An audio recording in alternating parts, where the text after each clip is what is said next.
Project మళ్ళీ reverse tendering అని చెప్పి ఏకంగా 10,000 కోట్లు ఉన్న రాజశేఖర రెడ్డి గారి ప్రాజెక్టును చంద్రబాబు గారు 30,000 కోట్లకు తీసుకెళ్తే జగనన్న గారు 55,000 కోట్ల ప్రాజెక్టుగా చూపించారు.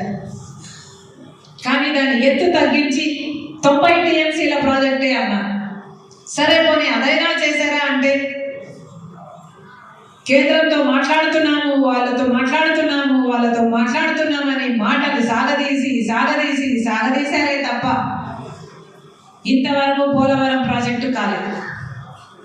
2021లో పోలవరం ప్రాజెక్టును పూర్తి చేస్తాను అని చెప్పిన జగనన్న గారు ఇప్పుడు 2023 అసలు పోలవరం గురించి ఊసేలేదు, మాటే లేదు.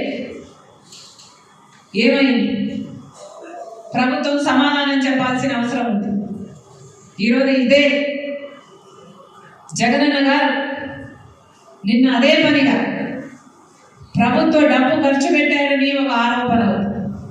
అదే సదస్సులో జగనన్న గారు చెప్పిన మాట, కాంగ్రెస్ పార్టీ ఆంధ్రప్రదేశ్ను చీల్చింది, నా కుటుంబాన్ని కూడా చీల్చింది అన్నారు.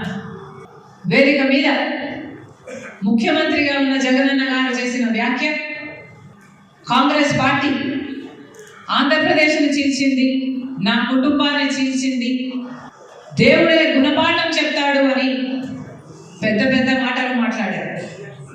నిజానికి ఆంధ్రప్రదేశ్ రాష్ట్రం ఇలా అభివృద్ధి లేకుండా ఇంత దయనీయ స్థితిలో ఉంది అంటే దానికి కారణం ముందు 5 సంవత్సరాలు ముఖ్యమంత్రిగా ఉన్న చంద్రబాబు గారు, ఇప్పుడు 5 సంవత్సరాలు ముఖ్యమంత్రిగా ఉన్న జగనన్న గారు.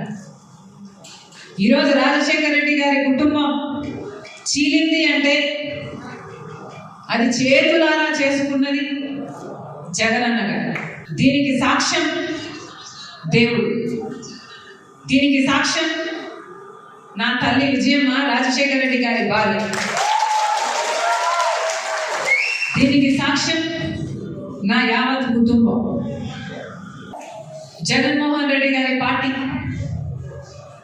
ఇబ్బందుల్లో ఉంటే 18 మంది ఎమ్మెల్యేలు ఆ రోజు రాజీనామాలు చేసి జగనన్న వైపు నిలబడితే వాళ్ళను మంత్రులను చేస్తానన్నాడు జగనన్న.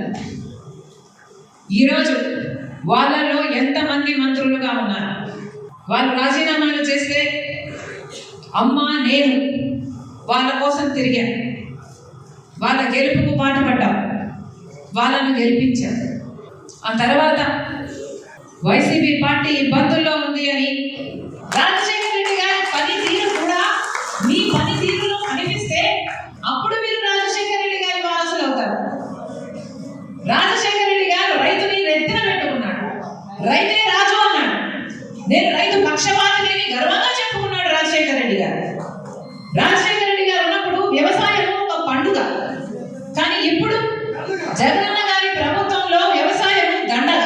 రాజశేఖర రెడ్డి గారు ఉన్నప్పుడు అద్భుతంగా వ్యవసాయం నడిచింది, ఒక పండగలాగా నడిచింది, ఒక సంక్రాంతి లాగా నడిచింది. ప్రతి పంట వచ్చినప్పుడల్లా ఒక సంక్రాంతి లాగా ఉండేది. ఇప్పుడుందా? రాజశేఖర రెడ్డి గారు ఉన్నప్పుడు సబ్సిడీలు ఇచ్చారు, అసలు ఇప్పుడుందా? ఇన్పుట్ సబ్సిడీ ఉందా? ఎరువుల మీద సబ్సిడీ, విత్తనాల మీద సబ్సిడీ ఉందా? డ్రిప్ మీద సబ్సిడీ ఉందా? రాజశేఖర రెడ్డి గారు ఇవన్నీ ఇచ్చి ప్రోత్సహించారు కాబట్టే కదా ఆ రోజు వ్యవసాయం పండుగ అయింది. కనీసం ఇప్పుడు క్రాప్ ఇన్సూరెన్స్ అయినా ఉందా? పంట నష్టపోతే రైతుకు పంట నష్టపరిహారం ఇవ్వాలి అన్న ఇంగితం కూడా ఈ ప్రభుత్వానికి లేకపోతే ఇది రైతు రాజ్యం ఎలా ఉంటుంది? ఇది రాజశేఖర రెడ్డి గారి సుపరిపాలన ఎలా అవుతుంది? రాజశేఖర రెడ్డి గారు పేరుకి బిడ్డల్ని కడుపులో పెట్టుకున్నాడు, పెద్ద పెద్ద చదువులు చదవాలి అని ఫీజు రీయింబర్స్మెంట్ ప్రవేశపెడితే ఎంతమంది బిడ్డలు ఆ రోజు డాక్టర్లు, ఇంజనీర్లు, ఎంబీఏలు, ఎంసీఏలు చేశారు. ఇప్పుడుందా ఫీజు రీయింబర్స్మెంట్? ఇప్పుడుందా బిడ్డలు చదువుకోవడానికి, పెద్ద చదువులు చదువుకోవడానికి భరోసా? అసలు చదువుకోవడానికి, పెద్ద చదువులు చదువుకోవడానికి భరోసా లేదు కదా. అసలు కన్న తల్లిదండ్రులే అప్పు సొప్పు చేసి బిడ్డలు చదివిస్తే కనీసం ఉద్యోగం వస్తుంది అన్న భరోసా కూడా ఇప్పుడు లేదు. పెద్ద పెద్ద పరిశ్రమలు ఎలా లేవు, ఉద్యోగాలు ఎలా రావు, కనీసం ప్రభుత్వ ఉద్యోగాలైనా వేస్తారా అంటే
నెత్తిన పెట్టుకుంటున్నారు అని.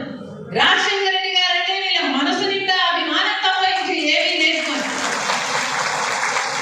సోనియా గాంధీ గారు నాకే చెప్పారు, రాజీవ్ గాంధీ గారి పేరు ఆయన చనిపోయిన తర్వాత కేసులో పెట్టారు. నేను తెలిసి రాజశేఖర్కి అంత అన్యాయం చేస్తానా, నేను ఎప్పటికీ చేయను అన్నాను.